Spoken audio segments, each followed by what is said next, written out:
Lots have been said in this offseason about DK Metcalf, wide receiver for our Seattle Seahawks, larger than life. And with that comes some controversy. And, there's been fans that have been split on him. And, do we trade him? Do we re up him? It's a contract season. What do you do with DK? And, Bryce and I had talked on this show a lot, and we rave about DK all the time. I mean, we're in the boat that we don't want to see this guy going anywhere. We want to see them lock him up, we want to see him continue to be a Seattle Seahawk. I want to see him retire as a Seattle Seahawk. The guys from the 12 Talk podcast, Josh and Mitch, are going to join us in this part 1 of 2 episode. And we're going to dive into DK, what they think, what their thoughts are on do we keep him long term, why are some fans split on DK, and we're gonna talk a lot about DK Metcalf with these guys. And then in the latter half of the show, we're gonna get into quarterbacks, and we're gonna look at Geno Smith. And who would you rather have as a quarterback if it wasn't Geno Smith? And it's not as simple as that. It's not just, hey, would you rather have Patrick Mahomes in here than Geno Smith? We're going to look at a whole tier system and how some of these quarterbacks are tiered, where Geno fits in that, cap hits, all that stuff. We're going to dive into all those details and have some fun with that. And just really kind of, look at Geno and how he's really went through a lot of controversy in the media. And it feels like he's always got to prove himself to be, the guy he is right now. And that's the starting quarterback for the Seattle Seahawks.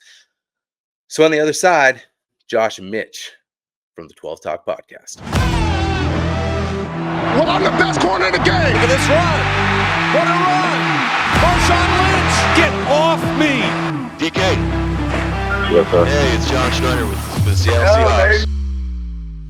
And Washington's got a lead. Leo Wilson to catch. Jackson, Smith, and Jimbo. The Seahawks are going to host the NFC Championship. Every year, the NFL does. Is it going to be another 9-8? Who've got to finish something. They have to fix the offensive Part of his line. success and part of Ambition of being the LOB one again. That's trading DK Metcalf. Play him aggressive. This is the Hawks Zone Rundown with Ryan and Bryce. All right, welcome back, everybody. We've got Josh and Mitch from the 12 Talk podcast over on the other side of the pond here, joining me today on the Hawks Zone Rundown. Guys, welcome back to the show. Thank you so much for having us. It's amazing to be back. We really enjoyed the last one, and this one's hopefully going to be even better. Yeah. All right, guys. Yeah, no problem, guys. I love having you guys on, and we're so happy we get you guys back on over here. I know there's a bit of the time zone thing, so hopefully this all works out for everybody in the long run. But like I said, prior to this, we're going to have some pretty cool topics to talk about today. So let's kind of dive into this first one, guys. So the first kind of topic I wanted to touch and get your guys' opinion on, because we haven't talked literally since pre-draft. What do you think's going on with all this love and hate for DK? Whether we extend him, whether we trade DK, and now he's working out with Russell in California. As he going to the Steelers, you see all those rumors start popping up everywhere. Like, what is it? What is driving this conversation within the Seahawks community and especially the fan base about getting rid of DK, who's a young star receiver in the NFL? Mitch, I'll let you take this one first, mate.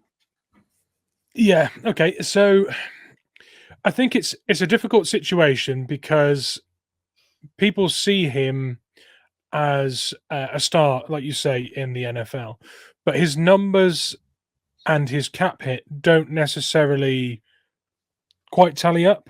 And when you look at the numbers for players like Jefferson, the numbers you'd see on Amon-Ra St. Brown, players that are, better than him statistically and have a better body of work in the NFL to some degree, people probably don't want to see DK Metcalf getting that kind of money at this point. There's also behavior sort of concerns there as well. I think some Seattle fans wouldn't be heartbroken to see the back of him based on the numbers he'd need to be paid to stay and his behavior while he's been here. I mean, look at the fact that the 49ers are literally offering bonuses to whoever gets him to lose his cool. He's seen his attitude is seen as a weakness of his, and he's also in the same breath called a leader on this team. So that, I think, kind of gives you a little bit of the background on why there's such a divide amongst the fan base in DK Metcalf. I think it's fascinating to see how a team of coaches that have absolutely no loyalty to DK Metcalf deal with any discipline issues this year, because Pete would stick an arm around him and tap him on the wrist and make apologies for him. I don't know that Mike McDonald does that. I think first time he's challenged with a disciplinary issue, I think he'll put his mark on it. And this is a contract year for DK Metcalf. So I think that it's a really interesting spot. Really, really interesting spot. Josh? Yeah, I agree. I think it's, I've said this before in our Discord, on X, DK is, I wouldn't class him as an elite wide receiver yet, because he's not put up the seasonal performances that would loft him into that echelon. I don't think he's going to be seeing the cap that someone like Justin Jefferson got, which is what, 100 and, hang on, I've got it here, 140 million. Wow. So 35 million per year. Ridiculous money. The DK is, well, he's doing all right. He's 24 million. But you have to start questioning, are we getting the production to justify that from him? It seems at the moment, and the coaches that we've had previously haven't been able to utilize DK in a manner to befit the money we're spending on him. So for that type of money, I'd be thinking, you want him to have double-digit touchdowns every single year. You want him to be over 1,000 years, which is what he's been 3 times in the last 5 years. Very close over 5. So he's got 2 900 and 967-yard seasons. So 1 of each. But I would want him, if he's pushing on a contract year, to stop losing his cool, to stop being targeted by people. I understand he's a big physical presence and wants to try and dominate a game and impose his will. Absolutely fine. But you don't want him to be losing his cool and costing the team.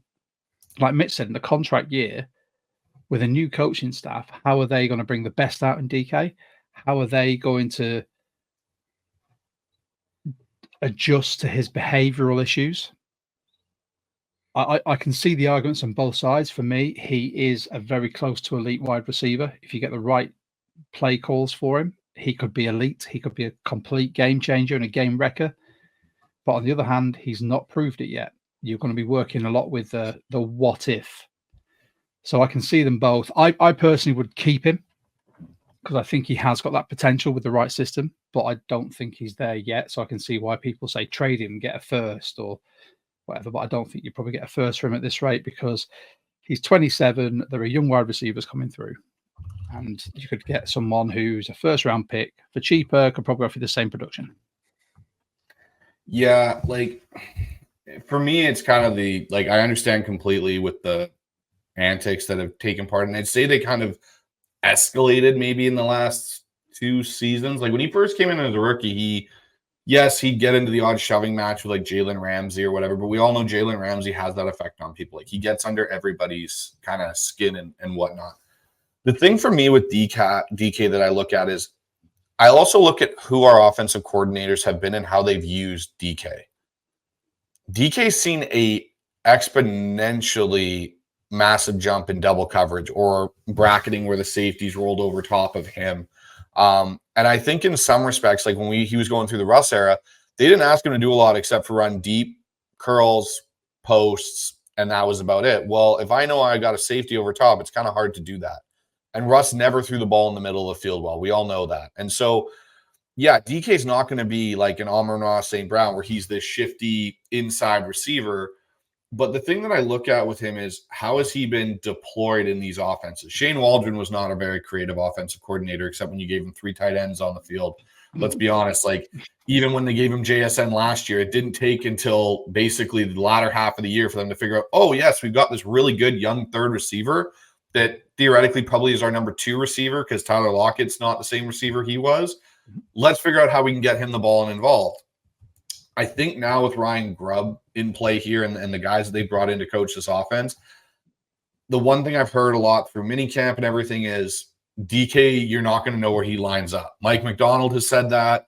Jake Bobo has said that. Other guys, like, they're moving us all around. We have to know every spot. And I don't think that was necessarily something that was promoted by the prior offensive coordinators in Schottenheimer and Waldron. Mm-hmm. So, like, I agree. I wouldn't put him in the same categories as Justin Jefferson. He's not there yet. And I don't know if he'll ever be a 100-catch receiver, but I think he's in that grouping of just right below that, where, like, if DK's used right, I could see him being in the same conversation as an AJ Brown or those type of receivers that are these big body freaks, what Julio used to be. Calvin Johnson, like, you look at DK and you put his numbers up against Terrell Owens and Calvin Johnson and Julio in those first couple of years, they're this, like, almost he's on par with them and what they're doing. So I think, yes, I think you kind of do need to consider at the end of this offseason extending DK Metcalf because, and I agree, you can go into the draft and try and find somebody else, but unless you're pulling out a Malik Neighbors or, you know, someone along those lines that's going to be an impact day one starter, he's such a freak. Like, he's just such a matchup nightmare. And if you move him around, like, the one thing that drove me nuts was you look at, like, other teams, again, Atlanta or Philadelphia being one. AJ Brown lines up in the slot, and now all of a sudden the linebacker's trying to cover AJ Brown. Yep. Like, that's a mismatch, and you can exploit that. And especially with Geno, who has no fear of throwing the ball over the middle of the field, you can now start to create some of those matchup issues for defenses where, okay, cool, DK is not just jogging out to the left side of the offense and he's going to line up and we can put our best corner there. Like, oh, he's in the right slot. Now he's in the left. Now he's split out wide to the right and motioning across the formation to, like, that's what kind of gets me excited because I look very much at, and I don't know if Ryan Grubb's going to take everything from Washington and bring it to the NFL. I just don't see that. But I think the usage of how he deployed his receivers from Washington with, like, a Dunze and a Jalen Polk and a McMillan, he never knew where they were going to line up. And I think that's what might be the biggest change to Seattle's offense is the multiplicity of movement with the receivers, where they're going to be, how you're going to deploy them. So I think you do have to give DK. I don't think the hate's justified, though. No. How so many people have been, you know, oh, we need to trade him and we need to get him out of town. And he's this, like, I know Mike Salk from 710 has been like the kind of the lead, you know, guy with the pitchfork on that one. Yeah. And he's been on the soapbox about it. Yeah. Yeah. And it's like, and I'm thinking, I'm sorry, how often have a team like Seattle, how often have we drafted a wide receiver with this potential? It's very rare. And a big thing I see for DK, especially last season, a lot of it was frustration. You could see there were games where he went so hard trying to sell his route and trying to make himself open for the ball. But then by the third quarter, he didn't know or didn't believe he was going to get it, or he didn't think he was going to be matched up one-on-one or given the right route. So he just jogged to his spot, didn't actually look like he was there as a willing or open receiver. So I think that's a massive part of this argument as well. Whereas last season he didn't, I don't want to say he didn't care, because we know he's a very passionate player and a very passionate individual, and based on his comments, I don't think he's looking for the huge payday. He wants to win games. I think he likes being in Seattle. I don't know if he loves it. He likes his teammates, but I think the big piece of the conversation is can you use him and make him feel and be a valued wide receiver in this offense? Because there are teams out there in the league that right now would probably kill to have a DK Metcalf. But when it comes to trade talks, would they give up what we think he's worth? And I personally think the answer is no. So what would you pay him? What would you be happy paying DK Metcalf? 3-year, 75, 25 a year, lots of guarantees. Because I think, yeah, something in that ballpark. Josh, I would probably, I'd probably say about the same, maybe even a 4-year, because we've said it on our pod before, on the 12 Talk podcast, where I think if you're going to build a team and you want them to be aggressive, you want them to be in people's faces, he is the type of person with the right coaching and guidance could be a team captain on that offense.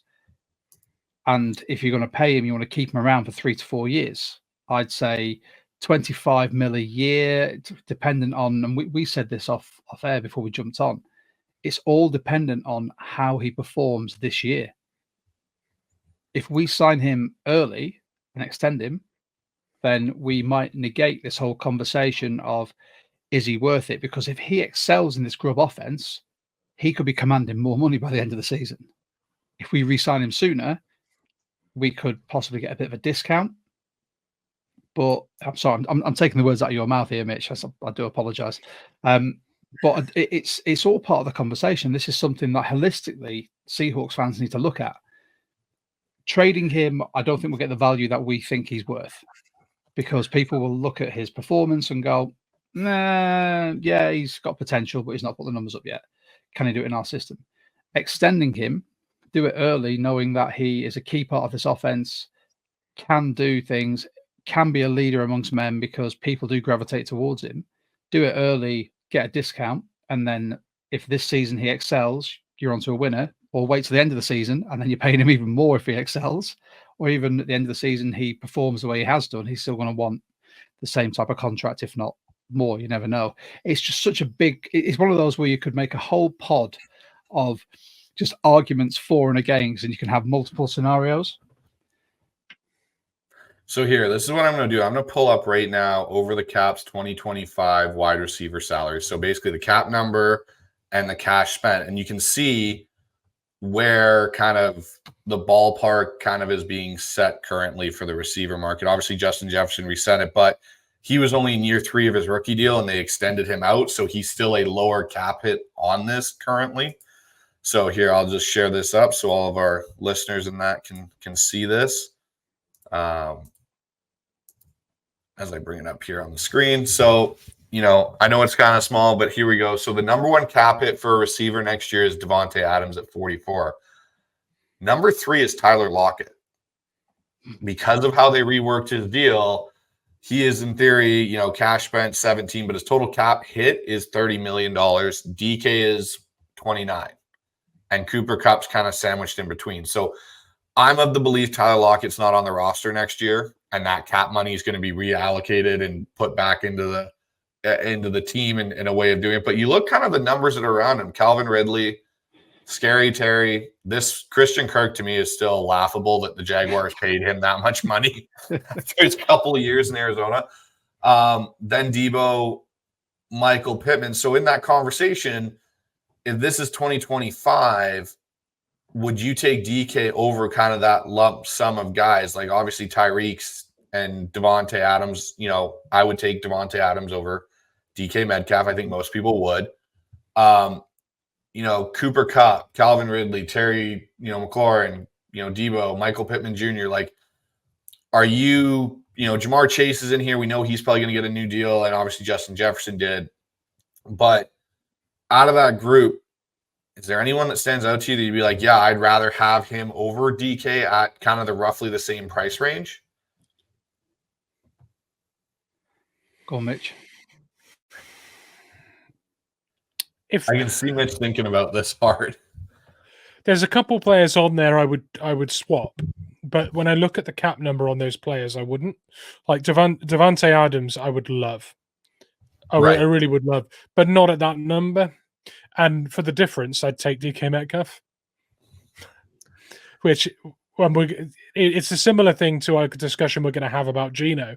I think there's a few quarterbacks we'd swap Geno for as well, but when you factor in the deal he's on, you suddenly backpedal a little bit, and it's the same here. Would I swap Metcalf for Kupp? Probably not, because of JSN. I think the area where Kupp's excelling, we've got a guy that, you know, can right down there. Yeah, we got a few years of a good deal there, I think. But no, there's no clear-cut obvious one. Underrated guy there, maybe Terry McLaurin. Year on year. You've stolen my answer. Yeah. Well, I went first, so suck it up. God damn it, Mitch. Yeah, no, I think he's chronically underrated, and if you've ever had him on fantasy, you'll know he's all always on about my it. team. He churns out the points. Yeah, so maybe you factor in the McLaurin. quarterbacks he's played with as well, and the production he's been able to put up. That would be the only one where I would, if it came between the two, I would genuinely sit there as a GM, holding my head in my hands, going, "Oh my lord, I love DK," but you look at Scary Terry and what he's done with people like Sam Howell as his quarterback, and do you know what? I can't even remember past that. That's how inconsequential the Commanders are to me. But he just seems every year he just seems to do stuff. It's every time the ball gets in his hands, he's creating yak. He's got the fantastic separation. It's just such a tough one. And I'm with you on that. I think Terry McLaurin would be the one that I look at when it comes to cap hits, because he's nearly he's 4.5 million cheaper per season. So I love Scary Terry. I have him on my fantasy. Turns out, the numbers. But I look at his skill set and what he does well, and then I look at his age here. And that's the thing for me too, apart from cap, is age. He would be 29 going on 30 if we were to get him, say, next year, because we do have DK under contract. To me, we have Scary Terry on our roster already in JSN. In a lot of ways, we do. And at that, like Mitch said, that really low cap hit. So when you take in age, cap hit, the thing about DK is he's still a young receiver. Like, he's not, and I hate this site because of all its ads, but he's only 27. Yeah, get an ad blocker, my dude. Trust me, I've tried using it on this thing, and it freaking doesn't work well at all. I've tried it, Josh. It's horrible. But let's look at 2026, which would theoretically be like next year, 2026. So there you go. There's your Amon-Ra St. Brown's contract kicks in. Michael Pittman Jr.'s contract is now kicking in. So, now DK is obviously not on this. But this is where I look and I go, like that list we were talking about. Really, DK is in this area of, he's not Devontae Adams, Justin Jefferson, or Tyreek Hill. But I would put him in Amon-Ra St. Brown, Michael Pittman, Cooper Kupp, under that $33 million range, like we talked about. And like Mitch said, load it with some incentives. Like, I really do see that being a way to get that contract, because Tyler Lockett won't be there. It truly will be DK and JSN if you do extend him. And, that's kind of the way I see it being best set up for Seattle. Yeah, looking at the numbers. Can we just address as well that AJ Brown contract looks like an absolute steal? Yep. 100%. Eagles. That is just, it's ridiculous. When you look at people like Tyreek Hill, he's Tyreek Hill will be $56 million cap hit for the Dolphins in 2026. It's like 31, 34, 56. And then you've got AJ Brown, who stays around about the 20 mark. That is that's mind blowing. Howie Roseman. I know we're not an Eagles pod, but I doff my cap to that man. That is an unreal piece of business. Well, you think about it, he's got AJ Brown at the 29, like you're talking about, Josh, and then he's got Devontae Smith at 14. His two top receivers equal out to the contract of Tyreek Hill, essentially, mathematically. And the production of both of them is more than just Tyreek Hill on his own. That's where, for me, like, when we have this DK discussion and people are so quick to jump on the get rid of DK, like, go draft a receiver. How many number one receivers have we seen where they just don't out? Look at Drake London down in Atlanta. Like, he was touted coming out of USC as this big-time receiver that was going to set the league on fire in some respects. And yes, they've had Arthur Smith down there who didn't properly use him, or Kyle Pitts. But you draft that, and if that's the situation you get into, and you let DK walk out the door where you're getting a guy that averages about 1,000 yards a year, between 5 and 10 touchdowns, that's a massive production hit to your offense. And that's also asking a lot of JSN, because if you let DK walk, Tyler's not young. Tyler's old. Like, now you're down going to make one that same point. I was just about to say, you mentioned it earlier that maybe Tyler's not on the roster next year. It's been hard to tell who is wide receiver 1 from 1 week to the next because those main targets are spread out so evenly. Well, do you really want to lose Metcalf and Lockett in the same year? That's a tough ask to cover. To replace Tyler Lockett alone is an unenviable task, and so is Metcalf. But both of them in the same year, I wouldn't want to do it. That's just resetting your whole wide receiver core, isn't it? That's Yep. relying on And then JSN, Derek Young, Jake Bobo. And like that's the thing. Like I love Jake Bobo, but Jake Bobo to me is not a number 3. He's a 4 at the height. He's a 4 and kind of a utility rollout guy in certain packages. Tyreek or Drake Young has never really materialized. He had a lot of promise, but again, he was a flyer pick that they took late on. You got Laviska Shenault. We took D. Eskridge, who's never really panned out. So like we don't exactly have, outside of Doug Baldwin, Tyler Lockett, who we got late in his draft year in the 3rd or 4th round, I believe, DK in the 2nd round, and then JSN with pick 20. We don't have this extended list of Seahawk history of drafting receivers well, except for the last couple of drafts that we've had. I think if you're looking at anything, it's Tyler Lockett comes off the books next year. He either retires or you kind of say, hey, look, you got to take a significant cap hit if you want to stay around, and you're not. Like the thing this year, JSN needs to supplant Tyler as the number 2. Tyler needs to kind of move into that 3rd down role, kind of receiver, and let JSN truly be the number 2 with DK. But you're also potentially in the next, depending on how Geno does, which we'll obviously get into that topic, like Mitch said, in a little bit, you could be drafting a young quarterback. Do you want to draft a young quarterback? Potentially, it is an option still, and say Tyler Lockett and DK Metcalf are now out of that picture for that young quarterback. So really, he's only got one guy to work with in a division where there's San Francisco, there's LA, even Arizona now is starting to come back alive down there with Gannon as their coach. That's also a lot to ask of a young kid going, okay, cool. So you're getting drafted. You're all excited. Say hypothetically somehow Seattle gets like a Quinn Ewers next year or Carson back in the draft. They take a flyer and they get one of these guys. Okay, cool. DK's gone in a year. So's Tyler. If I'm that rookie quarterback, I'm going, shit. Who am I throwing the ball to besides JSN? Jake Bobo and Laviska Shenault? Jake Bobo and Drake Young? Like, who do I throw the ball to besides JSN in this offense? Like, you're not giving me a lot to work with, and then you're trying to bank on making that up in a draft. Like, that's where this conversation really gets hard, is that Tyler part of this. Like, everyone I think forgets about, like, a lot of the Seahawks fan base forgets, like, it's easy to say trade DK and get draft capital or whatever. You really would need to trade DK and get a comparable receiver back that's still young enough he's going to be around for a few years, and you're not going to just all of a sudden be a revolving door at the other receiver position outside of JSN. And that's why when Mike Salk was driving this narrative forward, I was sitting there going, have you really considered the actual aspect of the next 3 years of Seattle, which I think a lot of people don't. They're so focused on the now and not the 3-year or 4-year outlook that most GMs look at their teams.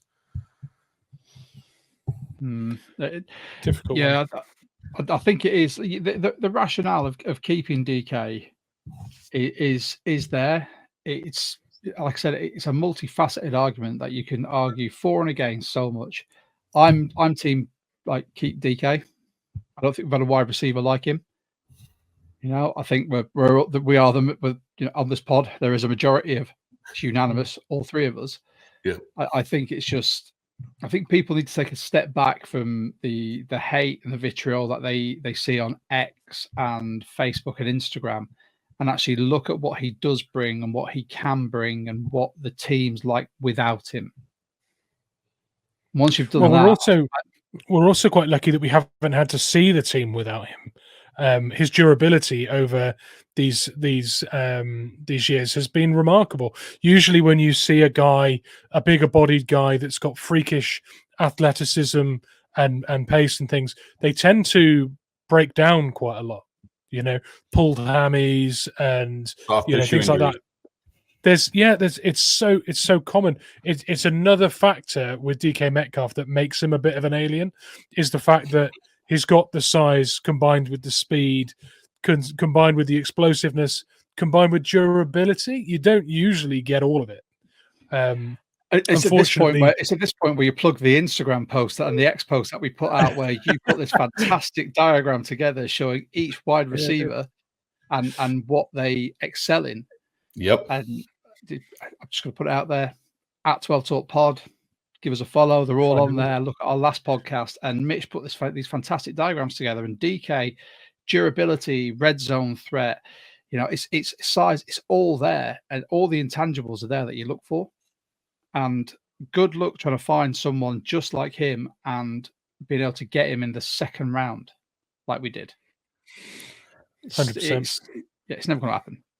And I looked at that chart, Josh, that Mitch put out, and who had the smallest kind of circular area in that chart?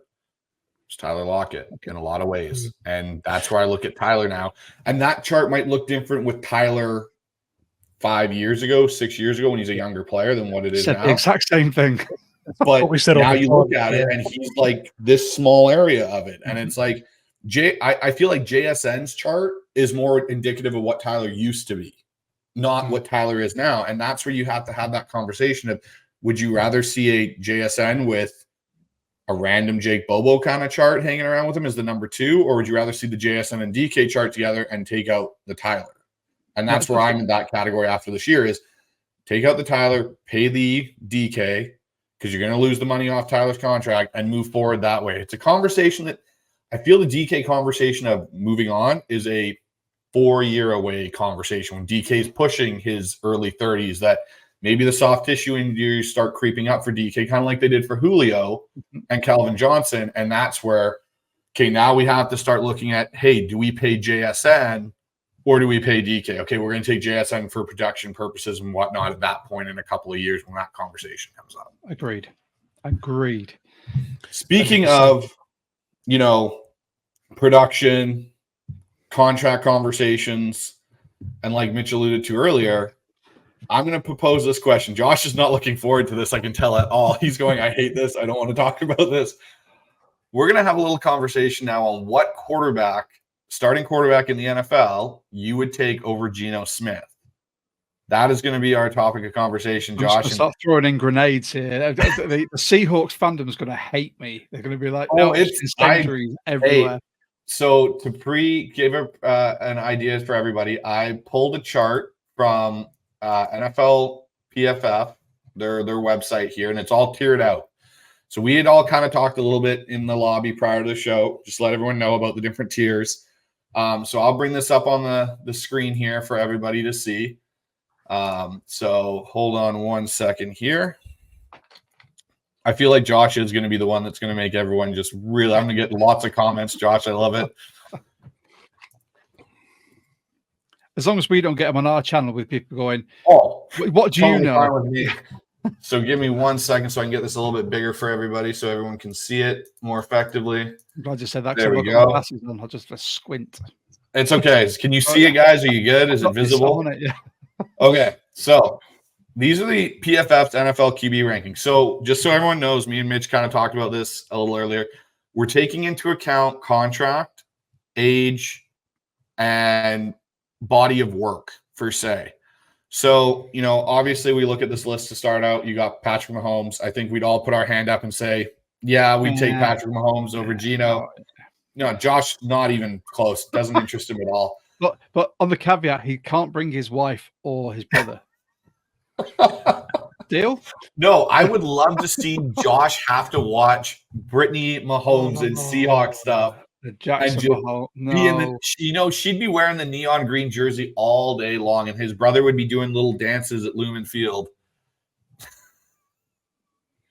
I would gouge my eyes out with a rusty spoon if that happened. I'm being completely honest. Couldn't you see, his brother raising the 12th man flag, getting everyone going? No, there's a phrase used in army circles, and I'm not sure what you're like with bad language, but I would rather go for it on T in my hands and clap than see that. So there's a mental image for everyone. Not a chance. No, never in my lifetime. Oh, fantastic. Now I just want to see it happen just for that sheer fact. All right. So we obviously all would have – this is not much of the conversation part of this. Lamar, Joe Burrow, Josh Allen are all guys, given even their contracts, you pay for that because of how they're able to impact the game. Postseason caliber. So Justin Herbert's one of them. Just quickly before we move on, yes. If you had a choice of one of those three, who would you pick over all the rest? Burrow.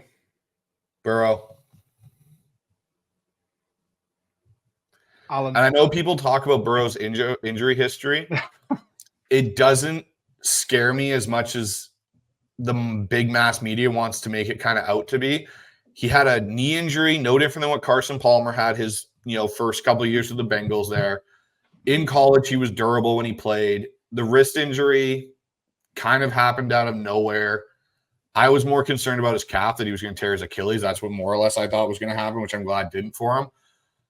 But his body of work when he is, playing behind was a porous offensive line. And Seattle fans, we know how bad offensive line play is. And you think of that Super Bowl, he gutted that team through the playoffs with Jamar Chase, beat Kansas City. He is the only one still to do that, to beat Patrick Mahomes in Kansas City besides Tom Brady.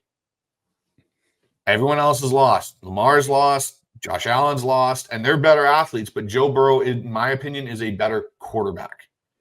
You can put more on. And that's the thing I think needs to be. In a pocket, yes. I Yes. like my quarterback to offer more than just being a pocket passer and a pocket presence. I said Josh Allen. I'm going to flip that. I'll say Lamar.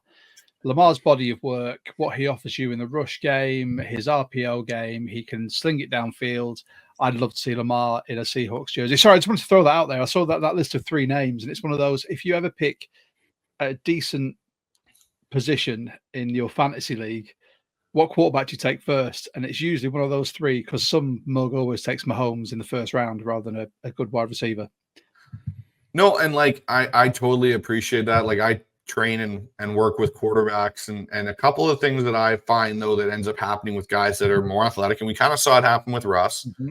When the legs start to give out, their careers start to suffer from it. That's where a guy like a Joe Burrow, Joe Montana, Tom Brady, Peyton Manning, the list goes on and on. The more you excel within the pocket, the longer your career ends up being effective and lasts. And that's where I look at, how is Lamar going to look at once his speed's gone? How is Josh Allen going to look once the speed's kind of gone from him and his ability to take? And my big thing with Josh is, how's he going to handle taking big hits and that wearing on his body over time? But again, all 3 of these guys, I think we would take over Geno Smith, even given their contracts or whatever, because of the impact they have. So, Bryce, I'm just going to say, damn you with your logic and experience. You're basically doing what Mitch does to me on every one of our pods, where I speak from the heart and then Mitch goes from the head. And I'm like, oh, no, logic defeated every time. Oh, I'm sorry, Josh. You got 2 logic guys on here today. Ryan would have been great to have for you to be your emotional support system. I need that emotional support. Right, let's go to the next tier. So we got Justin Herbert. I don't know how he fits necessarily in postseason caliber QBs, as he's only been there once. But I think we would all potentially take Herbert over Geno. Now, this is where I would take Oregon Herbert over Geno. I'm not sure about Chargers Herbert. This is where it gets interesting for me, is in this from 6 down. I would take Geno over Dak Prescott. Contract, not as much wear and tear on him as most guys his age and Geno. And body of work, really, what has Dak done in the playoffs that is so enlightening besides his rookie year where he got gifted the divisional round because of the bye? I don't really look at Dak Prescott as somebody I would take over Geno Smith. The contract he potentially is going to sign, I've seen, and I'm sure you guys have as well, all these blockbuster trade ideas and all this garbage. I'm not as big of a believer. To me, Dak Prescott and Kirk Cousins are the same quarterback. They excel beating up on poor teams, but when they're faced to have to play good teams, they struggle. You think about who our division has.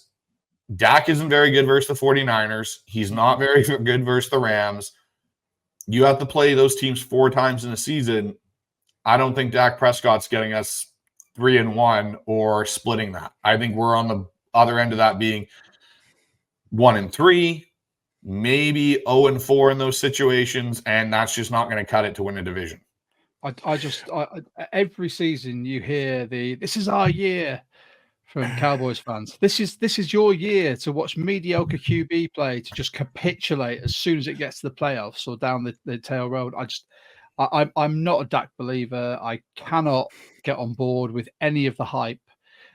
Mitch, I'll put it over to you before I go on a massive rant about how much I dislike Dak Prescott. I think both of you have dramatically missed the point.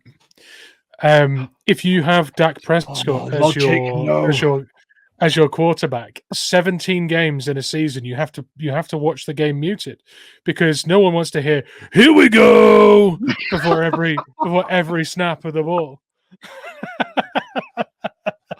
Oh, I totally forgot about that part. Oh gosh. No one wants that. Nobody needs Cowboys that. fans want that, and they can. Cowboys fans want that when he lifts the makeshift Lombardi. Here we go. So here we go. Every Cowboys fan on Madden is going, "Yeah, here we go, Lombardi. Here we go." Just no. So Dak is a no. Let's please just move on. Okay, so none of us we take Geno over Dak. Okay, Matthew Stafford. Interesting one. Can I just interject very quickly? Go for it, Josh. As a spinal cord injury sufferer, big up my SCI suffering family there. This man's spinal cord is held on by a shoestring, which is proven medically. He is literally one big hit to the top of the head from paralysis from the shoulders down. That right there is a cause for concern. In a position that is as prone to being hit as QBs are, it's not worth it. His body of work, he took Detroit as a mediocre team. He made them semi-respectable because of his play. LA, obviously, he's gone there, won a Super Bowl because he was a steady Eddie at QB. He is not, in my opinion, a quarterback that's going to elevate you in a team like ours to win a Super Bowl. Plus, you're always going to have that hanging over your head of how many games before he gets injured? How many games before there is some terrible, and I don't want this to ever happen to him because it's horrific, terrible nerve injury, which affects his throwing arm, which affects his running, which affects any part of mobility. It's a solid no from me. I respect the man and what he's done in his career, but he's playing a very, very dicey game, still playing a contact sport. No.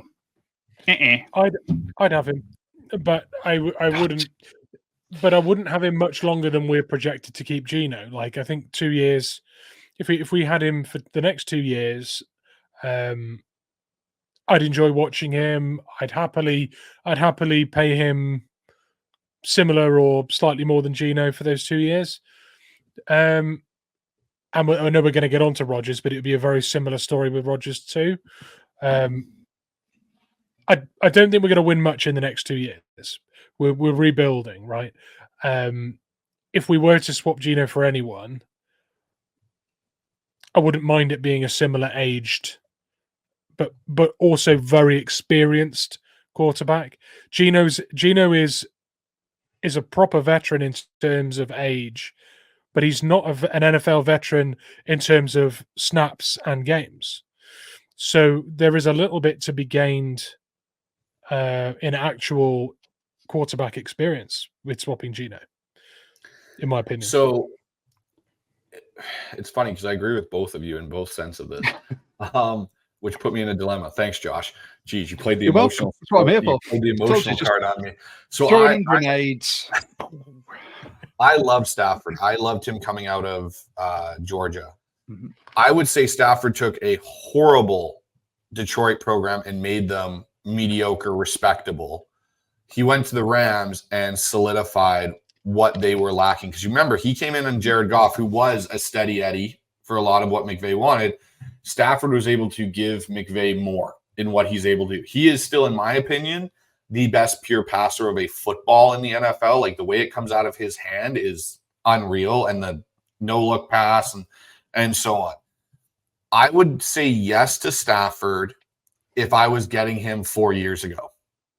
Saying yes to Stafford now with him wanting a contract. Remember, he wants more money now. He has got a hit or two away from a bad arm injury. He's got the bad back.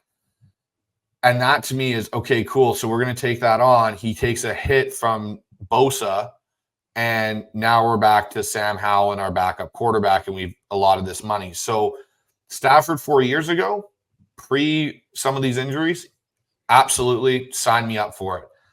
Stafford now with the injuries, with the durability concerns, and the inevitable wanting more money than what we're even paying Geno, I got to go with Josh on this and say no to Stafford. That's how my logic and emotion played together there. So I took a little bit of both of you. And it's my argument's very much the same for Rodgers as who's number 8 on this list. Like, I think I'd take Geno over Rodgers. I get Rodgers is a Hall of Fame first ballot. He's going in. For me, a big part of Rodgers' thing now is how he acts off the field. And I'm not saying to each their own on what they want to do. But when you missed all of last year with your injury, mandatory minicamp shows up and you decide, I got to be somewhere else than there, yet you're harboring on other guys within your organization that how important this is. Like, he is turned into such a hypocrite that in turn affects the team. And if you've got Mike McDonald in there, like if we had Pete Carroll, maybe different conversation because Pete's an older coach and can understand how to handle, multiple personalities like he's dealt in the past with the Legion of Boom. I think Mike McDonald and kind of how he comes from that Harbaugh tree wouldn't put up with that. And I think it would cause a lot of division within the organization that way. Rodgers can still spin a football. He's still extremely talented.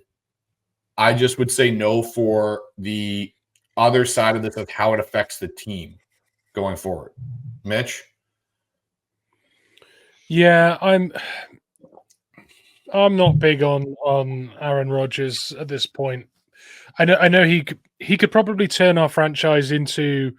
He moves the ceiling from maybe 10 wins this year to maybe 12, and I don't want to pay Aaron Rodgers that money or tolerate the attitude and the ego for the sake of 2 wins in transitional years. I think a similar situation to Stafford, like you said, if I was getting Aaron Rodgers 3 years ago, 3-4 years ago, I'd be paying him $50 million a year at least, because I think if you had that 4-year run up, I think you could be expecting for at least a deep playoff run with that kind of quality. At this the point, MVP cycle for him, those few years. I'm not that keen. I'm not that keen. I'm again just gonna throw it in there. Rodgers as the person, and I'm really sorry, Bryce, for over talking you. I think he's a douchebag. Oh, if he wants to go and sit in a darkened cave, each their own. I have a very simple philosophy on life. If it doesn't affect me or those closest to me, I do not care. However, I can still call you a douchebag for your actions. And he comes across as a douche, apart from dressing like Nicolas Cage from Con Air, which was quite cool. I'll give him that. But if you differentiate the person, douchebag, from player, multiple MVP, elevated the Packers to a point where after Favre left, and one of my best friends is a Packers fan, so he likes to remind me about this. From when Favre left, they thought they were going to be decimated, to him taking them to the point where they were one of the most relevant teams in the NFL. Even now at his age, if you were talking about a pocket passer in someone like Joe Burrow, that is what you're getting with Aaron Rodgers. He's not going to run for the extra yards. However, he's going to command an offense. He's going to throw that ball. He's going to make the right read. Do you know what? I hate myself for saying this, but I'd take Aaron Rodgers, providing I could get him some psychiatric help. What a caveat that is. I want to just pull a grenade and throw it back at you, Josh, a little bit on this. And are you sure you can keep him healthy in the pocket? Because where did he blow out his Achilles? In the pocket. But again, that's the how good's our role. I think this is. But he didn't get touched. He just turned and planted his foot in the ground. Yeah. But what type of field was he on? Oh, jeez. Here we go. Conversation. Oh, God. Mitch, I feel bad for you. You got to deal with that kind of conversation. But yeah, but again, I'd still take him. This isn't to besmirch Geno. I think what Geno's done is admirable, but Rodgers is a Hall of Fame quarterback. Even if you get him at the twilight of his career, for 2 seasons at least, I think he would command an offense and know how to run it efficiently to the point where, like Mitch said, we get those extra 2 wins. We wouldn't be a wild card. We'd be in the playoff, possibly the home playoff, and then we might see a deeper playoff run. So the one little caveat I'll throw into that. You're so against Rodgers as a Seahawk, aren't you? But I know I love Rodgers. Like, I have a Rodgers signed jersey in my closet. Like, I loved Rodgers going to Cal and everything. My biggest concern with Rodgers is I agree. As a thrower of the football and a pocket passing quarterback, he is still top 10 in the NFL in that regard. But when I look at this list and I think about biggest part of the quarterback outside of his ability to throw a football is how does he command and lead a team? Mm-hmm. I feel like Rodgers is such a detriment now to that in a way that when you have a volatile receiver like a DK Metcalf and you have some of these other players that are going to look up to a Rodgers, do you really want him butting heads with Mike McDonald and Ryan Grubb? You got to think Ryan Grubb would have to be kicked out for Nathaniel Hackett because he loves Hackett so much. Hackett has to be there. Like, these are all the other components that I look at when I'm evaluating if I'm bringing a quarterback in over Geno. Geno leads. He doesn't necessarily cause that many ruffles when it comes to I'm not going to listen to so-and-so or I'm not going to do this or I'm not showing up to mandatory minicamp. Like, those are the things where when I look at bringing in my quarterback to lead my franchise, as you alluded to, Josh, I don't think Aaron Rodgers gives you that. Like, Aaron Rodgers, again, back in Green Bay when he was having his MVP seasons, yes. Aaron Rodgers now with what he's at the New York Jets and how he's acting, no, because he's going to come in, he's going to do more damage to my organization in the long run than he will give it success. Bryce, you and I need to do a pod where it's coach to coach, where it's me speaking as a sports coach, you speaking as a sports coach, because we've got very similar, but I think that our arguments for it are slightly counterbalanced.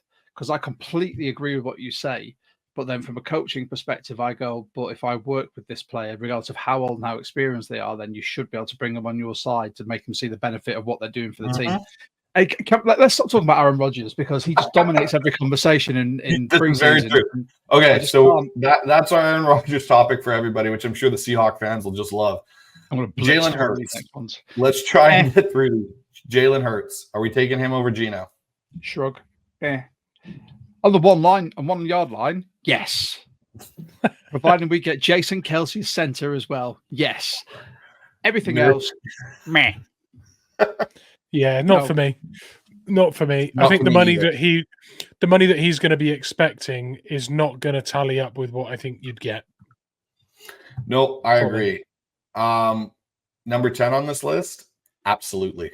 Yes. Yeah. I'm taking CJ Stroud.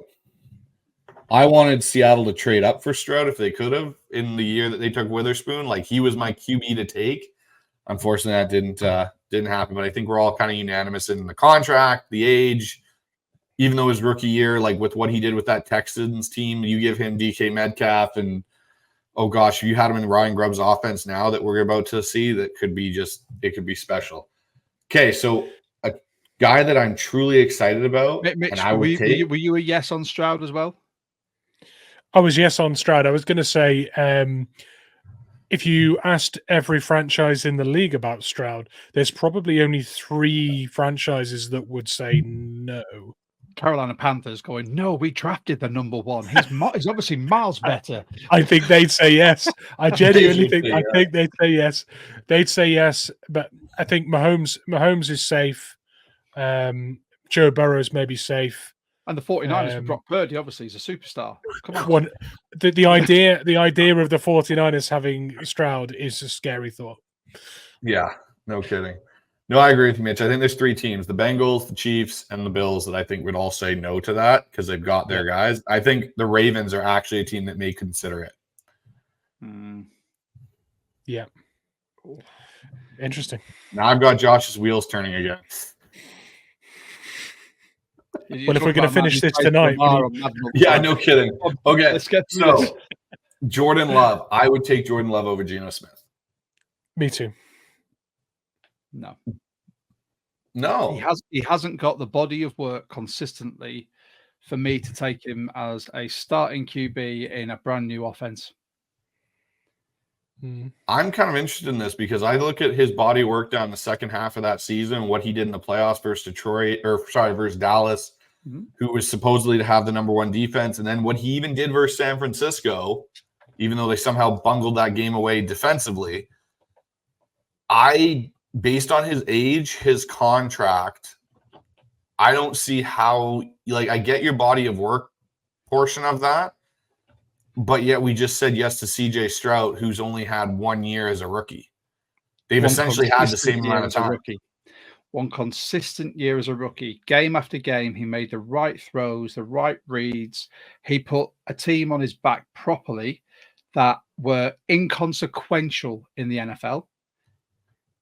The Packers have always been relevant. They've always had players. You even look at they've got Dobbs, they've got Watson, although Watson was injured a lot last season. They've got a team. They've got a fantastic offensive line. You put Jordan Love behind it, and bear in mind he has been learning from someone like Rodgers. Cool, that's awesome. But I cannot see professionally his body of work consistently yet. If we talk next season and he's done the latter part of last season, comes into this season, I will bang the table and go yes. But right now, no, because I have belief that Geno can run this offense. Part of Jordan Love's body of work in the NFL to date is showing extraordinary patience and maturity and showing that he's extremely coachable, and then immediately hit the ground running when needed and just took to it like a duck to water. There's a small body of work actually out there doing it, but there's a large body of work being a proper professional, and that underscores the little window we've seen of him playing, and that makes me extremely excited. And might be the end of the podcast after this. I love Mitch. Anyway, you two can be your own, but it's just me. I'll be the minority. Come on, next. Trevor Lawrence, yes. Did you just say yes to Trevor Lawrence? Devil's advocate. Please tell me that was. Oh, Josh. I'm a Lawrence believer. I'm sorry. I genuinely think what he's done for the Jags, I think he has dragged that team kicking and screaming from obscurity, unless you're a UK fan and see them twice a year in London, to actually beating some decent teams. He's just unfortunate the fact that the surrounding cast are not great. Okay, so one thing I'm going to ask you about that, Josh, and that decision. Statistically, he is the exact same, if not below Geno. I know. And he's had injuries, and now you're paying him that massive new contract compared to Geno's. Is it really worth that maneuver? That's the only thing. Now we're going to tie this in. I'm going to tie this in with you, Josh. You pay Trevor Lawrence, it's going to be very hard to keep DK. Yeah. For me, Lawrence is Geno Smith with a higher ceiling and better hair, but a much larger cap hit. And you're paying you're paying for potential rather than paying less for what you're getting right now. And because we're in that sort of transitional phase, I don't really want to be speculating on someone's potential on that kind of contract. I'd rather speculate on potential with the draft pick than the money, personally. All right, fine. It's a no. Fine. I wouldn't take him over Geno. You two are bullying me on this pod. We're just right. We need an ombudsman. I need to file an official complaint. Right, fine. Yeah, okay. This is bullying in the workplace.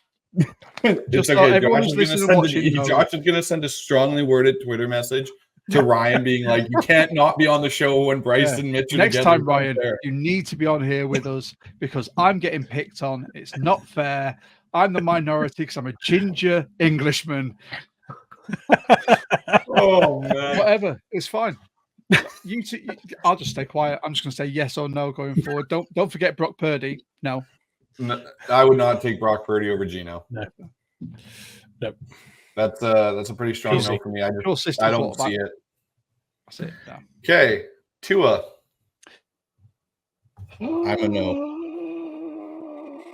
Do I drop Sorry, before we do Tua, I'd take Purdy if it was day one of his round 7 contract. Okay, yes, but we're not getting that. It's not. It's not. In the situation the 49ers have had him in, I'm envious of that situation. I'm not envious of them now trying to work out what they need to pay him. That's a tough spot. I do have one tidbit with that, Mitch, that do you think he could come in and be as effective as a quarterback in the offensive systems that we have ran compared to what he's been running in Kyle Shanahan's? Because I don't see Purdy being able to vertically throw the ball to DK and the receiver, because we don't have a George Kittle. No. We don't have the effective run game that the 49ers do. We have a run game, but it hasn't been as effective in the last couple of years.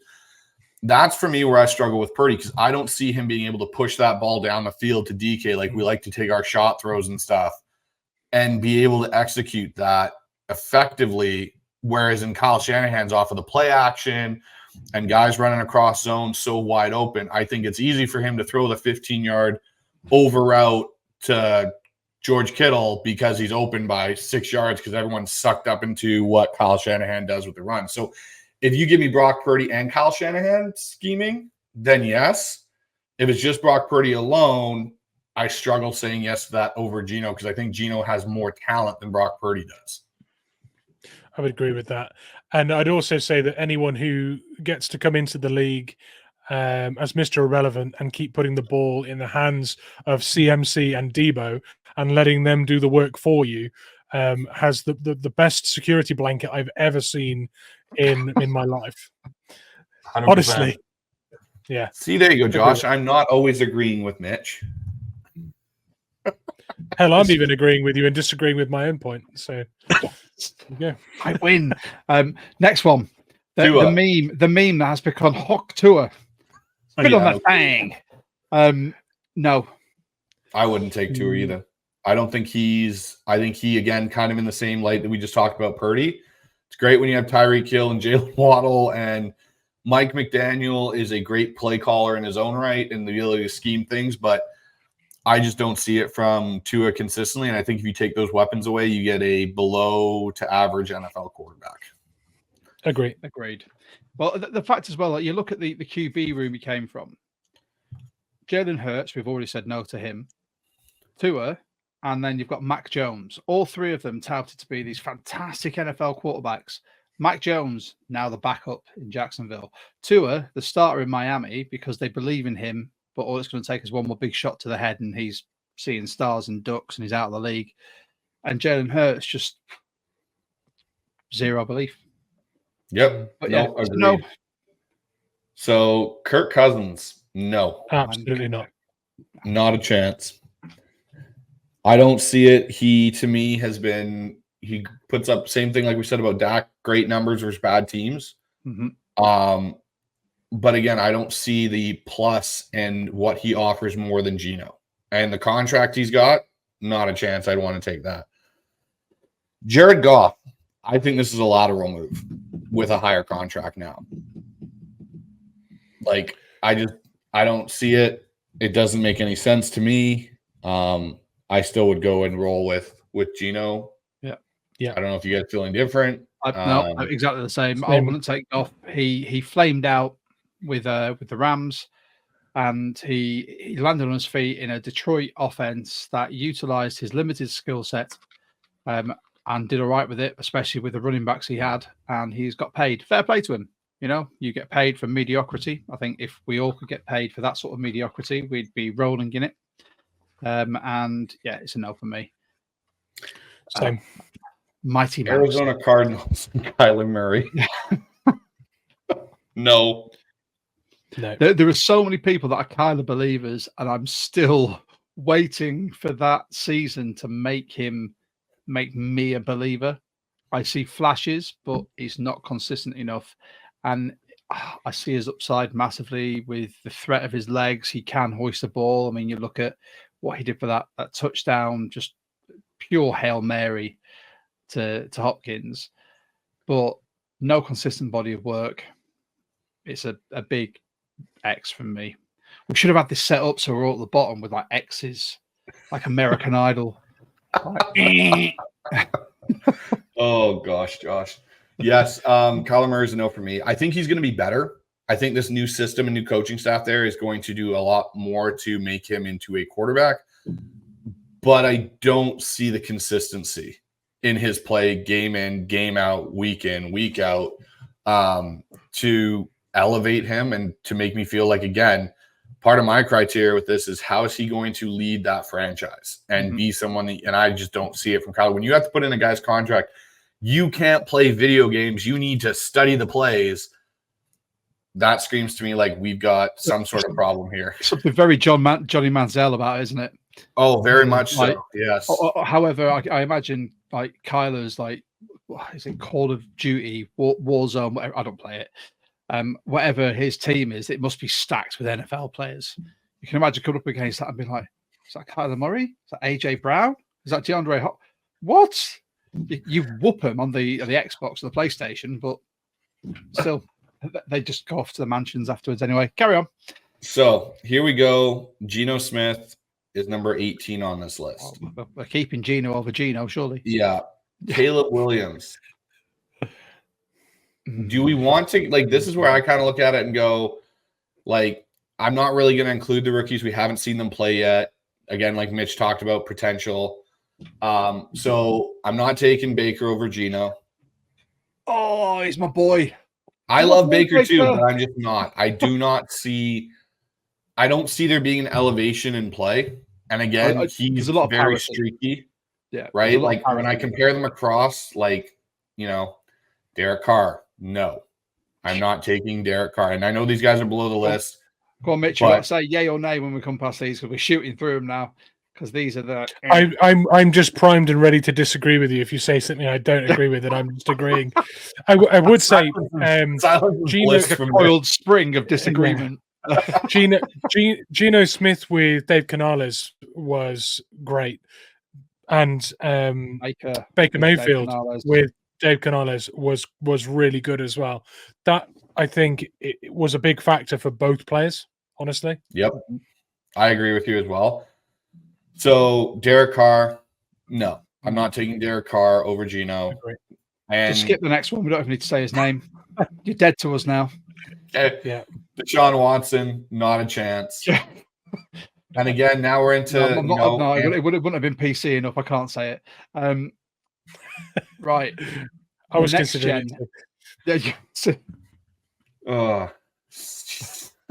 Anthony Richardson. I'll talk podcast for more of this. Bryce will be on soon as well, and we'll reel him into these type of conversations. Oh yes, absolutely. Yeah. Anthony Richardson. Now, if he hadn't gotten, like, when he came, you know how I said I would have taken CJ Stroud. I really thought Seattle was going to take Anthony Richardson, and a lot of things I've heard is he was top of our who they were actually considering at 5 if he hadn't have gone to the Colts the pick before. His arm is now a big concern for me. Like, he was seen in camp throwing with his left arm because it started to hurt again. And, you know, like, again, this is a potential. So, no, I'm taking Geno right now. I just, you know, it doesn't make sense for us to take a guy that's already got kind of, I don't want to say it, but damaged goods in a way. Like, when you bugger up your throwing shoulder, it's hard to come back from. Drew Brees is the only one that's ever done it. Can you just say that again, please? Buggered up. Yeah. That was like the most Britishism I've ever heard. Well, I've got to, you know, kind of merge fellow podcasters here. I'm going to use the term buggered. Yeah, do you bugger it up? You do. You buggered it right up. So I would say no to Anthony Richardson. Bryce Young, I would say no to, because I think Bryce Young is not what he was touted to be.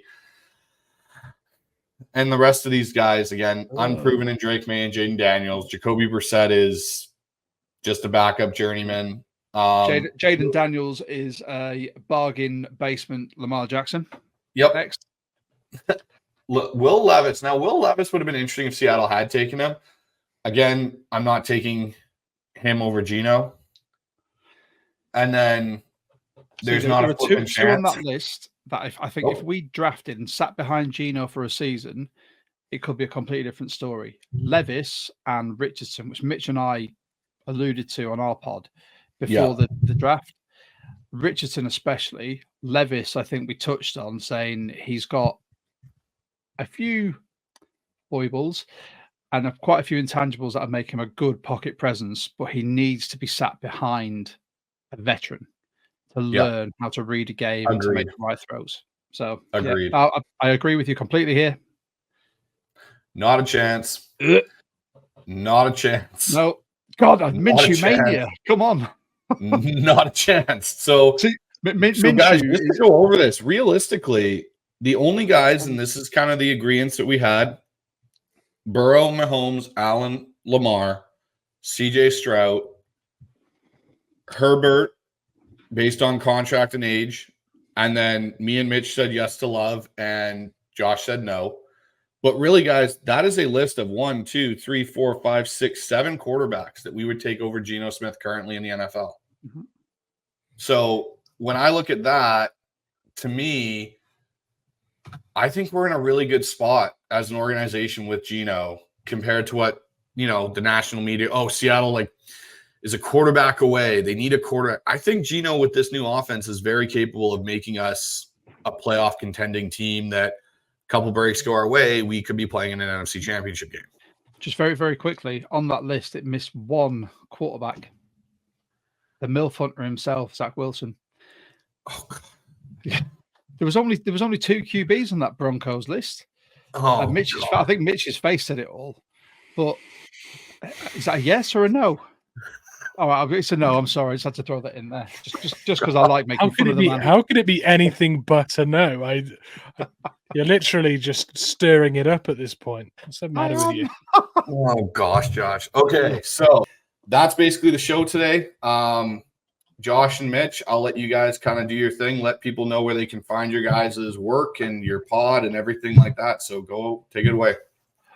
So we are Mitch and Josh from the 12 Talk podcast. We're a UK-based Seahawks podcast. We work with the UK Seahawkers, the German Seahawkers. We try and bring you weekly content. We are a Seahawks pod by 12s, for 12s, with 12s. So if you're interested in appearing as a guest, by all means, hit us up on our socials. You can find us on @12talkpod on, gotta go through the list now, Insta, everything. X, Facebook. We're all over the place, basically. You'll find me on Reddit trying desperately to understand that as well, but I'm far too old for that now. We have a YouTube. We're on pretty much every single podcast platform you can think of. In all of our podcasts, that you will find the email. If you want to appear, you don't need a professional setup like we have. You can appear on your laptop or your phone. We just want to get as many 12s talking as possible and give you a platform to discuss what you want. We have got some fantastic guests coming up, as we've alluded to. We've got another German Seahawker coming up called Simon, who was one of the brainchilds of the roster builder that we've just used. So there you go. Hopefully that was under a minute and a half. No, that was perfect. All right, guys. Thanks for coming on the show. And for the Hawks Zone Rundown fans, we will see you guys on the next one. Go Hawks. Go Hawks. Go Hawks.